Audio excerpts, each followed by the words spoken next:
Dans la parole de Dieu, nous avons par exemple les proverbes, où dans beaucoup de proverbes, nous savons que c'est un père qui donne des conseils à son fils. Et de la même façon, nous pouvons souvent, quand nous ouvrons la Bible, nous pouvons considérer que c'est notre Père céleste qui est en train de nous donner des conseils. Ce n'est pas moi qui suis en train maintenant de vous annoncer mon avis ou mes opinions, mais vraiment, je voudrais que vous receviez comme des directives de Dieu, des conseils ou des ordres au choix, des directives de Dieu pour savoir comment certaines choses peuvent se réaliser dans votre vie. Et donc, ce message, je l'intitule « Rêve et accomplissement ». Il fait partie d'une série où nous désirons vraiment voir de la part de Dieu comment nous pouvons arriver à une réalisation personnelle. Beaucoup de gens dans le monde font des séminaires, font des études pour essayer de se réaliser personnellement. Des fois, c'est des séminaires en parallèle du professionnel pour développer une carrière. Et nous avons aussi, dans la parole de Dieu, une carrière. La Bible nous le dit clairement. Nous devons nous élancer dans la carrière. Nous devons courir la course. Il y a beaucoup d'images où il y a des similitudes avec des gens qui sont sur les stades ou des gens qui veulent réussir. La Bible n'est pas contre tout cela, bien au contraire. Moi, je crois que Dieu, notre Père, il est comme chacun d'entre nous qui avons des enfants. On désire le meilleur pour ses enfants. On désire qu'ils puissent aller au bout de leurs rêves, de leurs désirs qu'ils ont. Et donc, on a des choses à recevoir. Nous sommes des personnes qui avons un sens de la destinée. On est destiné à quelque chose. On n'est pas juste là pour peupler la terre, point. Pour vivre un temps et puis ensuite mourir. Nous avons ce sens de la destinée. On est là pour une raison.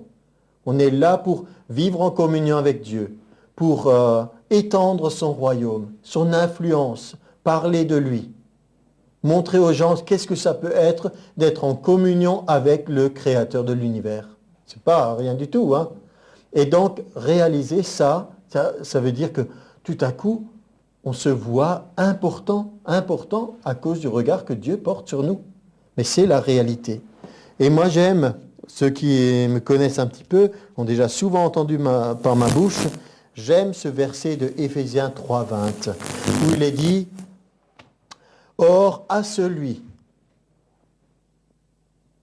c'est Dieu, qui peut faire par la puissance qui agit en nous, infiniment au-delà de tout ce que nous demandons ou pensons, à lui soit la gloire dans l'Église et en Jésus-Christ, dans toutes les générations, au siècle des siècles. Amen. » Amen, ça ne veut pas dire le message se termine, ça veut dire qu'il en soit ainsi. Qu'il en soit ainsi, qu'on comprenne Dieu est infini. Et il veut nous amener dans son domaine à lui, qui dépasse nos capacités, qui dépasse, des fois je l'ai utilisé aussi ce mot, parce que c'est une expression qu'on utilise souvent, nos rêves les plus fous. On a des fois des rêves et Dieu veut nous amener encore bien plus loin que ce qu'on avait imaginé. Donc il faut commencer à imaginer et à penser plus grand. On a un cerveau, il nous a été donné par Dieu. Et hélas, l'être humain l'utilise très très peu. Très très peu. Dans les immenses capacités que nous avons reçues de Dieu, on utilise une toute petite partie. Je ne sais pas comment ils font pour mesurer certaines choses, mais j'entendais des statistiques. Alors ils disent, voilà, le plus grand génie sur Terre n'utilise que 10 ou 15% de ses capacités. Moi, je ne sais pas comment ils peuvent le mesurer, mais je le crois certainement. On utilise très peu. Quand on pense qu'Adam a nommé tous les animaux et que Salomon avait une telle sagesse que les gens venaient de partout, rien que pour l'entendre, Dieu a donné aussi une grande capacité et une intelligence à des gens de ce monde maintenant. Actuellement, il y a des gens qui, on va loin et on est capable de payer cher, juste pour les... Ça devrait être comme ça que le monde vient chercher la sagesse auprès des enfants de Dieu. Ça devrait être normal. Et ainsi, j'entendais qu'un ancien président des États-Unis a fait une conférence, juste pour cette conférence, une seule conférence, il a été payé $100,000. Juste une conférence. Mais je connais un homme de Dieu qui est australien. Il a été payé $1 million juste pour donner 15 minutes de conseil à une entreprise. aux États-Unis. 15 minutes de conseil. Ça montre comment certaines personnes peuvent chiffrer ou valoriser le conseil qu'ils reçoivent auprès d'autres. C'est juste pour donner des illustrations. Mais moi, je crois que nous avons une possibilité de recevoir auprès de Dieu une sagesse qui nous permet pas seulement de rêver, parce qu'il y a aussi ce qu'on appelle les doux rêveurs, hein. Ils sont toujours dans les nuages. Ça, c'est autre chose. Mais d'avoir un désir en nous, de pouvoir rêver, et ensuite, il faut mettre des choses en route pour l'accomplissement de ce rêve. Sinon, on peut rêver jusqu'à la fin d'un jour. Alors, je rappelle aussi, quand j'avais fait un message sur le désir, j'avais donné cette citation de l'artiste Michel-Ange. Pour ceux qui se rappellent, sinon je vais le rappeler, c'était une prière. Il dit « Seigneur, accorde-moi de désirer plus que je ne peux accomplir. » Telle était la prière du grand artiste Michel-Ange. Les gens qui sont animés de désir travaillent plus dur, sont plus focalisés sur le but et réalisent plus de choses. Il a dit il faut avoir un désir d'accomplir. C'est comme à l'Église. Il faut qu'on change la mentalité du peuple de Dieu en général. Nous n'avons pas besoin que l'Église soit comme une espèce de spectacle. Il y a un acteur et puis il y a des spectateurs. Mais nous avons besoin de réaliser que nous n'avons pas besoin juste de remplir l'Église pour que par exemple, en tant que pasteur, je sois satisfait. Les chaises n'ont pas besoin qu'il y ait quelqu'un qui soit assis dessus. Mais ce que vous avez besoin de réaliser, c'est que nous sommes tous ensemble appelés et on est là pour un temps de formation, un temps d'apprentissage pour l'œuvre à laquelle nous sommes appelés par Dieu. Nous avons été créés en Jésus-Christ. Si vous êtes toujours avec moi dans Éphésiens, vous regardez de l'autre côté de la page, dans Éphésiens 2:10, nous sommes son ouvrage. Dites-le avec moi. Nous sommes son ouvrage. Je suis son ouvrage. Tu es son ouvrage. Dites-le à votre voisin. Tu as été créé par Jésus-Christ. Tu as été créé par Jésus-Christ. Tu n'es pas l'objet du hasard. Tu n'as pas été créé par erreur. Tu as été créé par Jésus-Christ. Recréé, on pourrait même rajouter. Pour de bonnes œuvres, en vue de quelque chose. Pour de bonnes œuvres. Dites-le avec moi, pour de bonnes œuvres.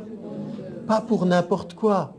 Pas pour des œuvres pénibles ou des œuvres qu'on n'aurait pas envie d'en parler, mais pour de bonnes œuvres. Ce sont vraiment des bonnes choses que Dieu a préparées d'avance. Nous ne sommes pas créateurs à l'égal de Dieu. Nous sommes créateurs, on pourrait dire, à l'image de Dieu. Nous créons, et il y a une création sur terre qui n'est en fait que l'aboutissement de ce que Dieu veut faire ici-bas. Il nous donne dans notre cœur les pensées, les idées, de choses qu'il aimerait voir sur terre. Et nous sommes alors les bras de Dieu en action. Dieu les a préparés d'avance afin que nous les pratiquions. Et nous ne sommes pas les ouvriers de Dieu, nous sommes co-ouvriers avec lui. Et ça change tout. Donc il y a des choses que nous sommes appelés à faire, il y a des choses que vous désirez pour vous-même. Maintenant, je veux vous faire passer par un certain nombre de tests. On va un peu s'examiner ensemble, si vous le voulez bien. Alors, si vous deviez, par exemple, ça vous pouvez faire un travail vous-même à la maison, mais je vous donne déjà quelques indications. L'apôtre Paul disait, je fais une seule chose. On va peut-être y revenir tout à l'heure. Il y a des gens qui veulent tellement de choses, si vous leur demandez qu'est-ce que tu aimerais, ils sont capables d'énumérer toutes sortes de choses, mais ça se disperse dans tous les sens. Et nous, on a ce proverbe en français, on dit à courir 2 lièvres à la fois, finalement, on n'en attrape aucun. Il vaut mieux qu'on arrive à nommer et cibler les choses précisément et dire quelles sont les choses que vous désirez. Est-ce que vous seriez même capable de dire au niveau matériel, qu'est-ce que je désire ? Moi, je connais quelqu'un, il y a quelques années, je l'ai rencontré, et nous sommes encore, parce qu'on nous dit qu'il y a un appauvrissement de la fonction de médecin, mais nous sommes encore dans un pays où un médecin, normalement, un docteur, gagne bien sa vie. Mais je me rappelle que j'avais rencontré une personne qui venait de terminer ses études de médecine assez peu avant, et il me disait, dans l'avenir, je ne me vois pas riche. C'était étonnant pour moi parce que les médecins que nous voyons autour de nous sont en général des gens qui, au niveau social, au niveau matériel, réussissent bien leur vie. Et je me suis dit, comment ça se fait que cette personne qui a tout pour réussir ne se voit pas riche dans l'avenir? Ainsi, nous pouvons peut-être réfléchir sur un plan matériel ou sur un plan concret. Quelles sont les choses que vous désirez? Est-ce que vous pouvez maintenant, plus on est jeune, plus on désire peut-être des grandes choses, et plus on avance, plus on ajuste nos désirs et nos rêves à une certaine réalité. Ça peut être la longueur d'études qu'on a faites, les diplômes qu'on a décrochés, la situation professionnelle dans laquelle on va. On rêve de moins en moins et ça devient de plus en plus réaliste. N'est-ce pas vrai? Mais si on voit certaines choses dans la Bible est le livre des nouveaux recommencements, des possibilités infinies, des gens de foi qui réussissent parce qu'ils s'y reprennent encore et encore et encore. J'ai une fois lu le curriculum du président des États-Unis, Abraham Lincoln. Et c'était impressionnant le nombre de fois où il a perdu telle élection, pas été retenu, etc., pour finalement finir à cette fonction que beaucoup considèrent comme une des plus grandes du monde. Mais de voir que des personnes qui ont réussi, souvent elles sont passées par beaucoup d'échecs. Mais ce qu'elles ont fait, elles ne se sont pas laissées abattre. Elles se sont donné les moyens de l'accomplissement. Donc vous aussi, est-ce que vous pouvez vraiment concrètement dire qu'est-ce que j'aimerais dans la vie? Est-ce que vous ne faites que survivre? Survivre, c'est une mentalité de pauvreté. Je vis au jour le jour ou dans un univers relativement restreint dans le temps où j'ai dit, bon, si je peux assurer jusqu'à la fin du mois, des choses comme ça. Ça, c'est une mentalité de pauvreté. Vous pouvez avoir cette mentalité de pauvreté même si vous avez beaucoup d'argent au compte en banque. Comprenez? C'est ça la différence.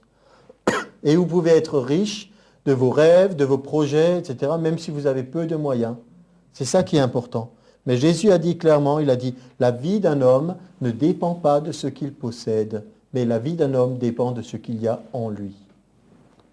Maintenant, soyons concrets. Si vous deviez réaliser quelque chose, construire un empire, par exemple, de business ou financier ou quelque chose comme certaines personnes ont laissé leur nom imprimé. Quand on vous dit Walt Disney, pensez à quoi? Vous pensez aux dessins animés, vous pensez des choses qui ont envahi le monde, mais finalement c'était une personne qui s'appelait comme ça. Il a réussi que son nom soit identifié à quelque chose qui a eu une ampleur mondiale. Voyez? Donc, si vous étiez après mort et qu'on devait écrire quelque chose sur votre tombe, ou qu'est-ce que vous aimeriez qu'on se rappelle de vous? Il faut que si vous voulez avancer vraiment dans la réalisation de votre rêve, sans penser forcément que vous avez connu mondialement, mais est-ce qu'il y a des choses précises que vous aimeriez qu'on puisse dire? Nous avons par exemple, même dans notre ville, il y a certains immeubles qui portent le nom d'une famille qui a habité et qui était une famille influente. La villa, un tel, des choses comme ça. Donc, ce sont des personnes qui ont marqué un temps, qui ont marqué un endroit. Ça peut être très large ou ça peut être restreint. Mais pour vous, première chose, quel est votre impact autour de vous? Vous êtes appelés à être des témoins. Vous êtes appelés à attirer les regards des gens pour mieux les conduire à Christ. N'est-ce pas vrai? Paul a dit, soyez mes imitateurs comme je le suis moi-même de Christ. Vous les êtes appelés à les attirer non pas pour que vous fassiez un grand nom, mais pour qu'au travers de vous, ça puisse aller vers lui, celui que vous servez. Mais moi, je voudrais que vous puissiez trouver des choses que vous voulez réaliser. Et pas juste des choses qui soient vagues, mais que vous puissiez vraiment concrétiser. Alors, admettons, vous voulez construire une entreprise ou que ce soit quelque chose au niveau industriel, ou quelque chose au niveau commercial, ou quelque chose au niveau bancaire, ou simplement votre propre vie, que si on passe près de votre maison, on dit, bon, qui habite là, dans cette misérable cabane? Voyez, est-ce que vous croyez que ça va attirer le regard? Je ne vous dis pas forcément que chacun d'entre nous va avoir une super villa comme à Hollywood et tout le monde va vouloir savoir, mais qui sont ces gens? Mais réfléchissez à ça, simplement à ce que ça représente. Et ensuite, examinez vos capacités personnelles. Quelles sont vos capacités? Est-ce que vous vous connaissez? Alors, si, maintenant, pour ceux qui notent, capacité personnelle, le numéro 1, qui est en rapport avec le rêve, c'est l'imagination. L'imagination. Est-ce que vous êtes capable d'imaginer? Des fois, on dit aux gens, tu imagines, comme ça, leur lancer un défi. Est-ce que vous avez beaucoup d'imagination? Si on parle d'un rêve, votre échelle, elle va, si elle est de 1 à 10, vous vous situez où au niveau de l'imagination? Le 0 imagination, c'est rien. Je ne peux le concevoir que si c'est là, devant mes yeux. C'est vraiment le niveau, c'est pas pour rien que c'est 0. Hein. C'est, je le vois, donc ok. Mais ces gens ne vont jamais rien réaliser. C'est peut-être des gens qui vont suivre d'une certaine façon, mais ils ne vont rien créer. Moi, je ne crois pas qu'aucun être sur Terre soit créé pour être un 0. Je ne crois pas que tout le monde soit forcément un 10 dans tous les domaines, mais je crois que certains sont plus loin au niveau imagination. Si on vous parle d'un rêve, certains peuvent rêver grand. Et comme je l'ai dit, en général, ça va plus facilement quand plus on est jeune, plus on peut imaginer et rêver grand. C'est pour ça que c'est important aussi dans l'éducation des enfants de leur donner des jeux ou une ouverture par les lectures et plein de choses où ils puissent ouvrir leur univers le plus large possible. Je ne vais pas faire vraiment l'éloge de notre système éducatif, de notre famille, mais au travers de certaines choses, on voit qu'il y a une ouverture sur le monde, par exemple, même au travers de certains jeux de société. Nous avons de temps en temps joué à un jeu qui s'appelle Les richesses du monde, mais je trouve que c'est assez étonnant d'entendre de la bouche des enfants de 6 ou 8 ans parler des pourcentages d'exploitation de tel minerai dans tel pays, et ils se prennent au jeu, mais je veux dire, ça ouvre leur univers dans ce domaine, mais on a besoin de l'ouvrir dans beaucoup de domaines. On n'a pas besoin d'être un spécialiste économique pour l'extraction des minerais, mais simplement ça donne une idée de l'imagination. Ça peut être dans d'autres domaines. Ensuite, donc vous vous êtes situé de 1 à 10. On passe à un deuxième point. Votre perception des décisions que vous prenez. Regardez votre vie depuis votre enfance jusqu'à maintenant. Les décisions que vous prenez ou que vous avez prises, vous vous situez où? Est-ce que vous avez pris toujours des bonnes décisions? Est-ce que vous êtes plutôt bon dans les choix à faire? Comprenez ce que je veux dire? Ou est-ce que vous vous rendez compte au fond de vous-même que des fois vous ne saviez pas trop, que vous étiez souvent dans le doute? Parce que quelqu'un qui est capable de prendre des bonnes décisions, ça va l'aider à avancer. C'est important de pouvoir faire les bons choix, de pouvoir trancher dans certaines situations. Parce que Dieu nous dit, j'ai mis devant toi la mort et la vie, choisis la vie. Il y a donc des choix à faire constamment. C'est comme si vous vous retrouviez régulièrement, tous les jours, devant des carrefours. Il y a toujours des carrefours. Tu prends à droite, tu prends à gauche. Et donc, savoir prendre la décision et avoir après, des fois on ne se rend pas compte tout de suite, après une juste évaluation. Des fois, quand vous vous trompez de route, vous savez qu'avec Dieu, vous avez encore un plan de secours ou de restauration possible. Mais l'important, c'est de vous situer. Est-ce que vous êtes plutôt bon pour prendre des décisions ou plutôt mauvais? Il faut être honnête avec soi-même. Si on est mauvais, il y a des façons d'apprendre à faire les bons choix. Par exemple, renouveler notre intelligence par la parole de Dieu.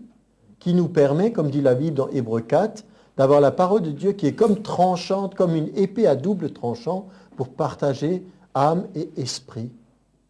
Elle juge les sentiments et les pensées du cœur. Vous pouvez augmenter votre capacité.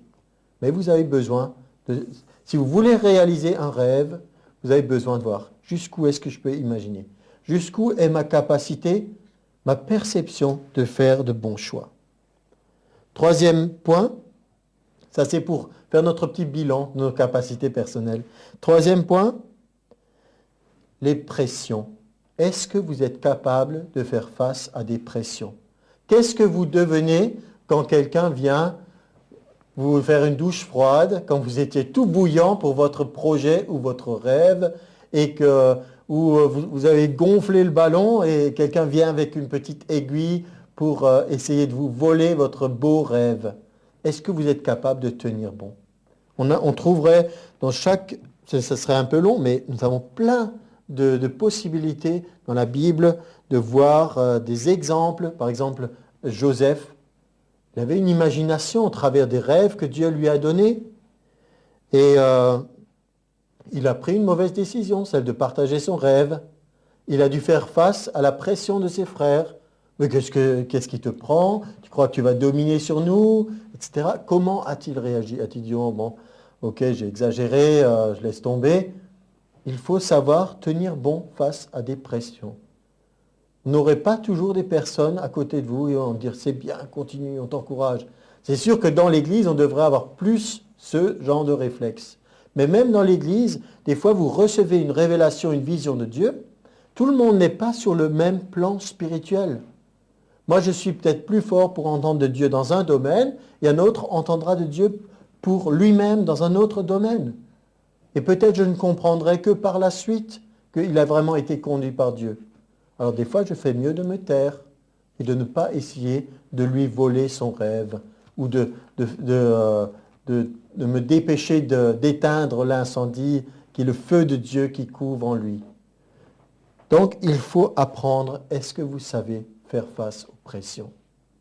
Vous avez un mot puissant qui est dans votre bouche, c'est non. Vous devez l'utiliser à bon escient, savoir dire non. Non aux pressions, non aux manipulations, non aux gens qui veulent vous empêcher de devenir ce que Dieu veut que vous soyez. Restez attaché à ce que vous désirez faire. J'ai parlé de business ou d'entreprise, mais c'est tellement vrai pour chacun d'entre nous. Pour un jeune, ça peut être actuellement dans sa scolarité, dans ses études. Il a peut-être un rêve de décrocher quelque chose, une capacité, un diplôme ou autre chose. Il faut savoir faire face aux pressions. De 1 à 10, vous pouvez vous noter vous-même. Je ne relèverai pas les copies à la fin du message. 4e point, êtes-vous audacieux? Souvent on prie toutes sortes de choses. Seigneur, donne-moi ci, donne-moi ça. Et ce qui est intéressant, c'est de voir que lorsque les apôtres étaient en train de réaliser le rêve de Jésus, Actes des apôtres, les premiers passages, les premiers chapitres, le réveil, celui dont nous rêvons tous, des gens qui viennent par milliers, des disciples qui s'ajoutent, des réunions dans les maisons, dans le temple, partout. Et voilà tout de suite la réaction de l'ennemi, la persécution, les pressions. Comment ont-ils fait face à la pression? Ils ont prié, ils ont dit, Seigneur, tu vois leurs menaces, étends ta main qu'ils se fassent des miracles au nom de Jésus. Et donne-nous de l'audace, de la hardiesse pour annoncer ton nom. C'est la seule chose qu'ils ont prié. Ils ont dit, oh Seigneur, protège-nous, qu'il ne nous arrive rien. Oh, Seigneur, donne-nous plus d'amour. Seigneur, donne-nous plus de la puissance du Saint-Esprit. Non, ils savaient qu'ils avaient ces choses. Mais ce qu'ils savaient, dont ils avaient besoin, c'était de l'audace. Si vous n'entreprenez rien, vous savez qu'il ne se passera rien. Les gens ont envie des personnes qui réussissent, mais ils ne veulent rien faire. Vous savez, ceux qui réussissent dans la vie, ce ne sont pas ceux qui rentrent du travail et se mettent dans le fauteuil avec les pantoufles devant la télé toute la soirée. Ceux-là ne réalisent rien. Ils ne réalisent rien. Les gens disent, ça c'est pour me détendre. Ce n'est pas une détente. C'est une façon d'être abruti et une façon de ne pas pouvoir rentrer dans les choses que Dieu veut pour nous. Je n'ai rien du tout contre des moments de distraction, on peut une fois regarder quelque chose. Ce n'est pas la question. La question, c'est une question d'attitude. Des gens qui réussissent, ils savent faire ce qu'on appelle en anglais le extra mile. Ça veut dire, quand quelqu'un te force à faire un 1000 faisant un deuxième, ça veut dire on est capable d'aller plus loin que le strict minimum. Et vous savez, ça c'est des gens qui sont recherchés dans le monde du travail actuellement. Ce n'est pas ceux qui s'arrêtent avant l'heure. C'est ceux qui savent rester un peu plus longtemps et qui savent s'investir dans ce qu'ils font. Alors peut-être il y a des abus dans le monde du travail, peut-être le monde de l'entreprise n'est pas toujours ce qu'il faut, mais dans le royaume de Dieu, il n'y a pas d'abus. Et les heures supplémentaires sont bien payées. Nous sommes les premiers bénéficiaires et Dieu fait bien les comptes. Il n'est le débiteur de personne. Alors, souvenons-vous, quel que soit l'endroit où nous place, nous sommes avant tout ambassadeurs pour lui, où que nous soyons. Et il est le rémunérateur de ceux qui le cherchent. Donc voilà, on a fait notre petite estimation de nous-mêmes. On a vu que si on veut réaliser quelque chose, il faut qu'on se situe sur l'échelle de 1 à 10. Dans n'importe quelle situation, il y a toujours du progrès possible, avec l'aide de Dieu. Et maintenant que nous avons vu nos capacités personnelles, passons à la réalisation. La réalisation, le nécessaire du base que nous avons, et certaines choses, je ne vais plus y revenir, mais la première nécessité, c'est le désir. Si vous n'avez pas le désir, vous n'allez rien accomplir. Le désir, c'est le moteur de nos actions. Ceux qui avaient un rêve avaient toujours un désir de le réaliser. Ça ne leur est pas tombé dessus comme ça. Et souvent, il y a un mot-clé qu'on n'aime pas, mais qui est pourtant nécessaire, c'est le mot souffrance. Il y a toujours une part de souffrance avant la gloire. Jésus l'a connu, il a passé par des souffrances avant d'accéder à la gloire. Et pour nous-mêmes, il y a toujours une part de souffrance. Je ne parle pas de mortification, de flagellation, ou que sais-je encore. Je parle d'une souffrance parce qu'il y a des choses en nous qui n'aiment pas certaines choses qui sont nécessaires. Nous sommes par exemple, si quelqu'un veut être un athlète qui réussit, il faut qu'il s'astreigne, il faut que son corps soit mené durement. L'apôtre Paul disait même ça de lui. Je traite durement mon corps pour pouvoir courir dans la course et pour pouvoir faire comme un athlète ferait dans le stade. Donc il y a un moment de souffrance et de privation, mais en vue de quelque chose. Pas juste parce qu'il a envie de se faire du mal à soi-même. Donc là aussi, le désir. Est-ce que vous pouvez vous le noter sur une échelle de valeur de 1 à 10 pour votre rêve? Vous en êtes où? Si vous êtes à 1 pour votre désir de voir s'accomplir votre rêve, vous savez que vous pourrez attendre très longtemps, puisque c'est le moteur, le désir. Ça veut dire que vous avez un tout petit moteur qui tourne à petit régime. Ça ne va pas loin, ça ne va pas vite. Ça va peut-être loin, mais dans très longtemps. Ensuite, votre capacité de travail, de 1 à 10. Qu'est-ce que vous êtes capable d'accomplir? Est-ce que vous êtes appliqué à la tâche? Dans Josué 1:8, nous avons aussi un passage que nous connaissons bien, mais que j'aimerais lire à cette occasion. Que ce livre de la loi ne s'éloigne point de ta bouche, médite-le jour et nuit pour agir fidèlement selon tout ce qui y est écrit. C'est alors que tu auras du succès dans tes entreprises. C'est alors que tu réussiras. Ne t'ai-je pas donné cet ordre? Fortifie-toi et prends courage. Ne t'effraie point et ne t'épouvante point. Car l'Éternel ton Dieu est avec toi dans tout ce que tu entreprendras. Si j'étais un homme d'affaires chrétien, je m'emparerais vraiment de ces versets pour les mettre en pratique. Donc, quelle est mon application au travail? Si on dit, Josué, tu veux réussir, voilà ce que tu dois faire. Combien de la parole de Dieu demeure en vous? Je ne vous dis pas de lire la Bible 24 heures sur 24, je vous dis de la méditer jour et nuit, que vos pensées soient habitées par ça. Nous avons des moyens maintenant pour nous saturer de la parole. Se saturer de la parole, ce n'est pas se remplir, se truffer la tête de bagage théologique, dogmatique. Ce n'est pas autant que vous allez lire qui va vous faire du bien. C'est combien de paroles vous accueillez en vous, que vous vous dites régulièrement, je suis capable de réussir.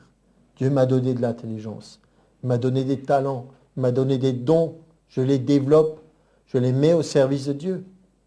Je dirige mes pas d'après la volonté de Dieu.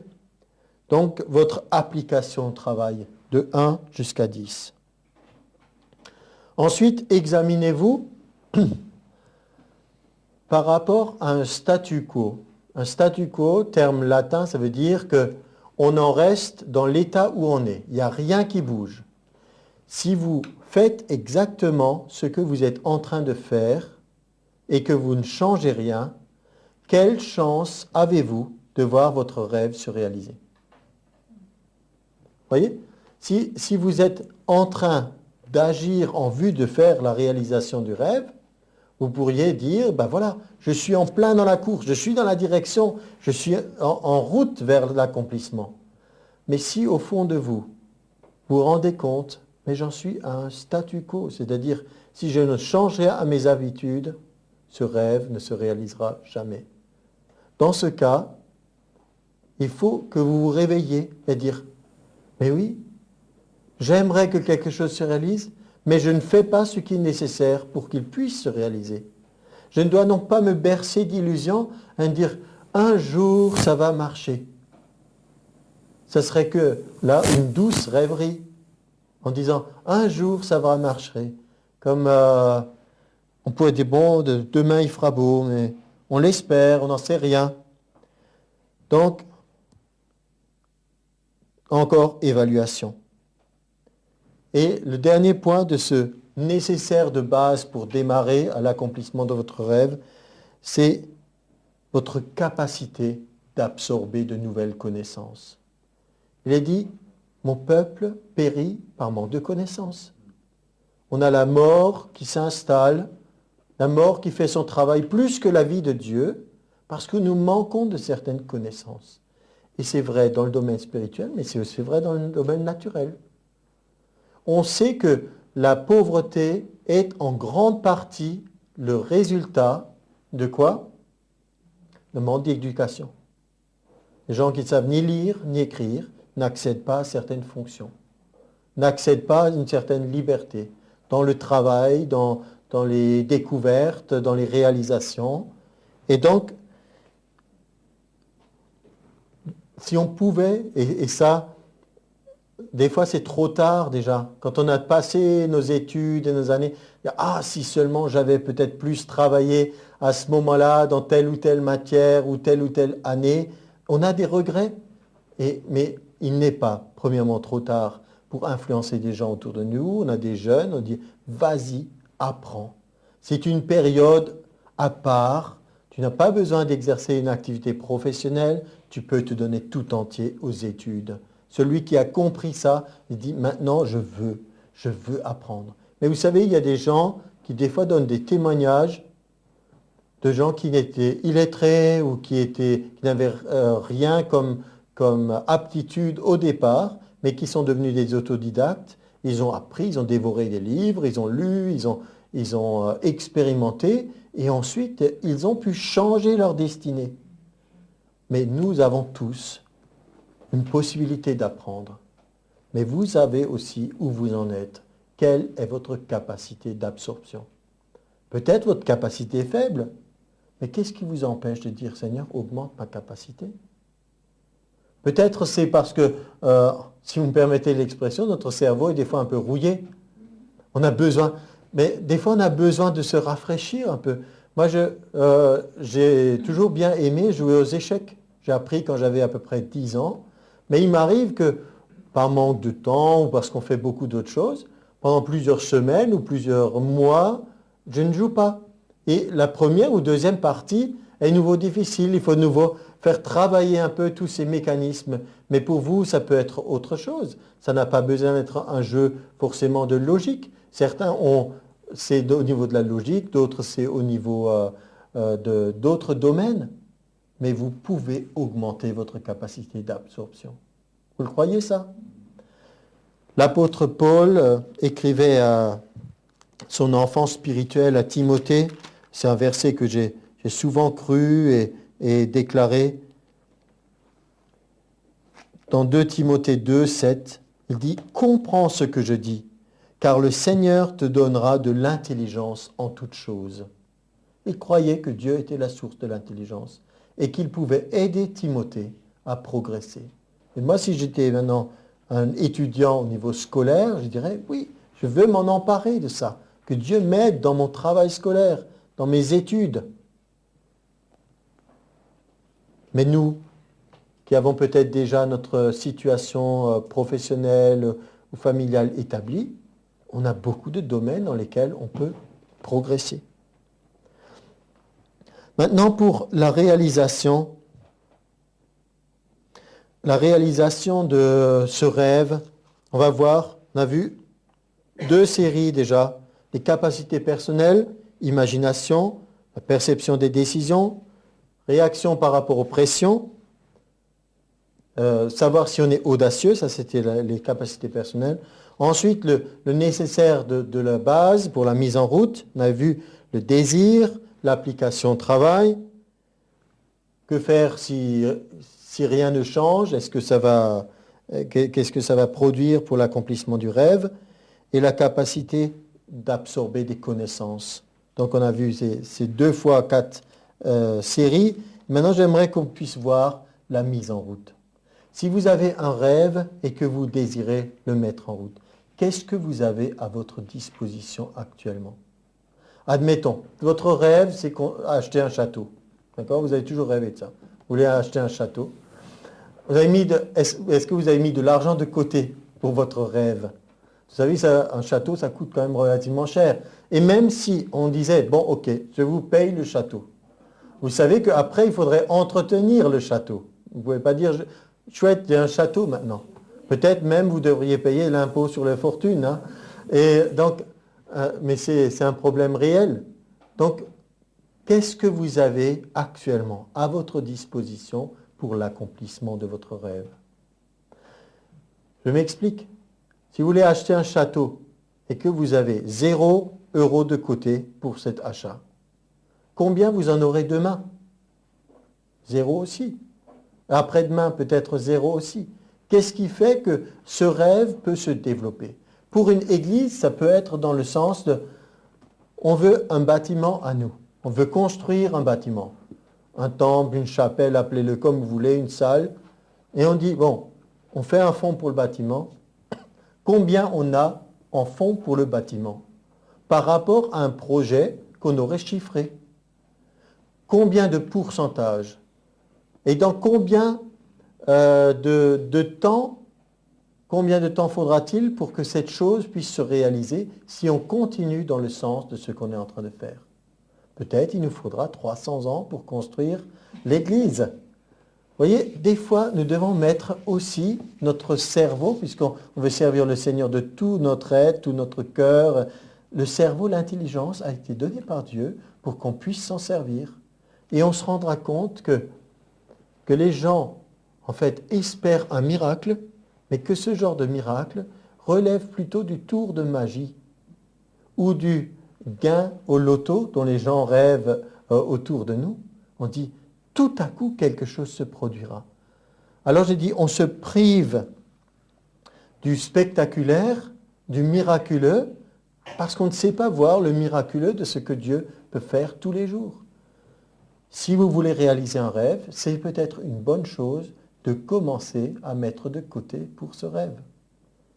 Vous savez, quand j'ai parlé de château, c'était peut-être extrême, mais pour un jeune, ça peut être, il veut s'acheter un vélo ou un ordinateur, ou vous voulez enfin avoir une voiture qui soit neuve et pas une vieille voiture, ou avoir sa maison personnelle, ça n'a pas besoin d'être une immense villa. Chacun peut voir à son niveau. Mais s'il ne change rien, qu'est-ce qui peut se réaliser? Alors combien avez-vous de cash dans votre portefeuille ou dans votre compte bancaire? Ensuite, pour la mise en route, il faut faire un planning. Jésus a dit, si un homme veut construire une tour, il faut qu'il s'assoie et qu'il calcule la dépense. C'est des instructions du maître. Il n'a pas dit, parce que la plupart du temps c'est comme ça que ça se passe dans le monde chrétien. Je regarde et ensuite on dit, ça coûte trop cher, on n'arrivera jamais. Et le projet est fini. La plupart du temps c'est comme ça que ça se passe. Mais ce n'est pas ce que Jésus a dit. Il a dit, vous voulez construire une tour, asseyez-vous et calculez. C'est-à-dire, faites un planning de voir comment vous pouvez réaliser ces choses. Et moi je dis, c'est pas seulement, l'évangile n'est pas seulement pour certaines personnes. Certaines personnes qui vivraient dans un pays riche et qui auraient eu de la chance d'être favorisées. Non, l'évangile, ça doit marcher partout. Il est universel. Ça doit marcher partout. Et il y a des régions du monde, on dit qu'elles sont pauvres, mais des fois il y a plus de ressources qu'on imagine. Actuellement, c'est le continent africain qui recèle le plus de trésors et de richesses et dans le sous-sol et de possibilités. C'est juste une question de comment les choses sont exploitées et gérées. Parce que le monde occidental, à un moment, a connu une expansion et une croissance, mais on sait qu'il y a eu un ralentissement des pays, États-Unis, Europe, qui, jusqu'à présent, étaient toujours devant. Il y a d'autres qui sont en train de rattraper et de dépasser, parce qu'ils mettent en application un certain nombre de choses. Donc pour nous aussi, il faut un planning. Et comme je parle de ces choses, je dis, par exemple, quelqu'un qui voudrait entreprendre quelque chose. Quelle est votre vision de l'économie mondiale? Qu'est-ce que vous connaissez de l'économie mondiale? Qu'est-ce que vous savez de ces choses? Vous savez que la Bible dit que les richesses du païen sont réservées pour le juste. Vous avez déjà entendu cette parole? Et vous n'avez aucune idée de quelles sont les richesses du païen. Et à cause de ça, on a une mentalité de pauvre, parce que nous voyons l'économie mondiale comme un gâteau. Chacun a sa part de gâteau. Si mon voisin a une part plus grande, la mienne sera donc plus petite. Et ça, c'est une vision erronée. La vision telle que Dieu nous a placés sur cette planète, c'est qu'il nous a placés sur une planète où il y a des richesses, où il y a des ressources. Parce que Dieu est assez intelligent pour avoir mis l'être humain sur une planète qui lui permettra de survivre sur cette planète. D'accord? Maintenant, ce que l'homme en a fait est en train de gaspiller énormément de ressources, et malgré cela, il y en a encore assez pour le moment. Nous pensons que Jésus reviendra avant que ce soit la fin de ce que certains imaginaient, mais pour le moment, il y a encore une vision globale de l'économie de ce monde. Vous entendez parler peut-être dans certains endroits de récession, de chômage, de ralentissement économique, de tout ce que vous voulez, mais globalement, la planète est encore dans une dynamique de croissance. Et il y a encore beaucoup de richesses à découvrir, exploiter et transformer. Donc nous devons avoir une vision juste et dire, nous pouvons aussi participer, peut-être ici dans l'auditoire, il n'y a pas de personnes qui veulent entreprendre des affaires ou développer des choses, mais de l'ensemble des personnes qui écouteront, nous pouvons avoir une influence sur le corps de Christ, de manière que des hommes et des femmes d'affaires chrétiens puissent influencer de la bonne façon l'économie mondiale. Et vous savez que ça va aussi permettre de diffuser l'Évangile. Parce qu'avec quoi on va diffuser l'Évangile? C'est avec le soutien du peuple de Dieu, dans ce qu'ils donneront librement comme offrande. Si un homme d'affaires gagne 10 millions d'euros et qu'il donne sa dîme, ça peut aider l'avancement de l'Évangile. Ce n'est peut-être pas le besoin d'une église locale, mais c'est certainement dans ce genre de chiffres que l'on mesure les temps d'écoute à la télévision ou des choses comme ça. Or, nous sommes à l'ère du satellite et des médias. Ils se contrôlent par l'argent. L'argent ouvre toutes les portes. Il y a de la puissance dans l'argent. C'est pour ça que nous devons décider qui servir, Dieu ou l'argent. Et servir Dieu avec notre argent, plutôt que devenir l'esclave. Donc c'est important pour nous, quelle est votre vision de l'économie mondiale? Elle se situe peut-être entre 0 et presque rien. Parce que j'ai entendu quelqu'un qui faisait une déclaration, et c'est un homme d'affaires mondial qui a une très très grande influence, lui se situait à 3 sur 10. Alors, je crois que nous n'avons aucune idée de ce qui se passe réellement au niveau mondial. Mais Dieu, lui, a une vision mondiale. Parce qu'il a tant aimé le monde et heureusement, il est au-dessus de tout ça et il voit les choses. Mais nous ne pouvons pas avoir d'influence si on n'a pas une vision juste. Et finalement, et le dernier point, quel est votre potentiel? Avec tout ce que vous avez vu, tout ce que vous mettez en route ou tout ce qui n'est pas encore ajusté, quel est votre potentiel de réellement atteindre vos désirs et vos buts? Je crois que si nous voulons être honnêtes avec nous-mêmes et de faire un petit bilan, et ce n'est pas pour vous déprimer, mais c'est de dire que notre potentiel, si je dois le situer de 0 sur 10, il n'a certainement pas la moyenne. Je ne pense pas que, je ne vais pas vous blâmer, mais je crois que chez aucun d'entre nous, nous ne sommes à la moyenne pour notre potentiel.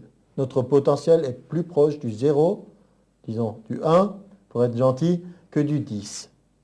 Or, nous avons été créés en Jésus-Christ, avec un potentiel de 10. Il nous a créés comme ça. Nous nous sommes simplement laissés berner ou limités par le diable. Nous avons tellement plus en nous. Et ça ne veut pas dire que chacun deviendra un homme d'affaires, mais vous pouvez être influent. Vous pouvez développer vos capacités. Vous pouvez être une personne qui attire. Les gens autour de vous vont vouloir venir à vous. Pas parce que peut-être vous avez une grosse voiture ou beaucoup d'argent, mais parce qu'ils sentent que vous avez quelque chose. Chez l'un, il va voir plutôt la joie qui se manifeste. Chez l'autre, il dit, mais avec toi, on se sent bien. Il y a la paix de Dieu. Et parce que vous avez quelque chose, un rêve que vous avez mis en route. Peut-être des gens aimeront venir en visite chez vous parce qu'ils se disent, dans votre maison, c'est différent.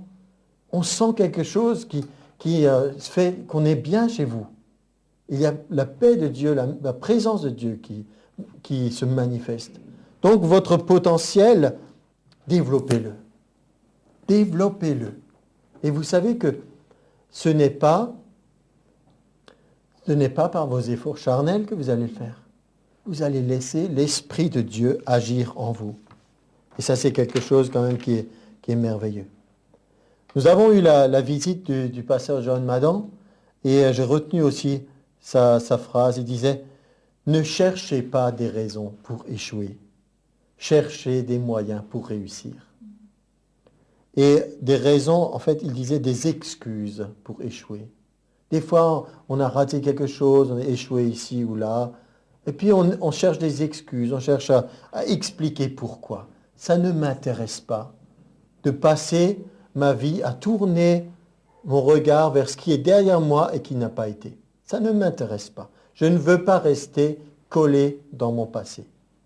Je veux trouver des moyens de réussir là où j'ai échoué jusqu'à présent. Je veux réussir et aller au-delà. Et on va s'arrêter ici. Simplement, on va se rappeler encore une fois les 3 points que j'ai dit. Nous avons une sens de la destinée. Éphésiens 3:20.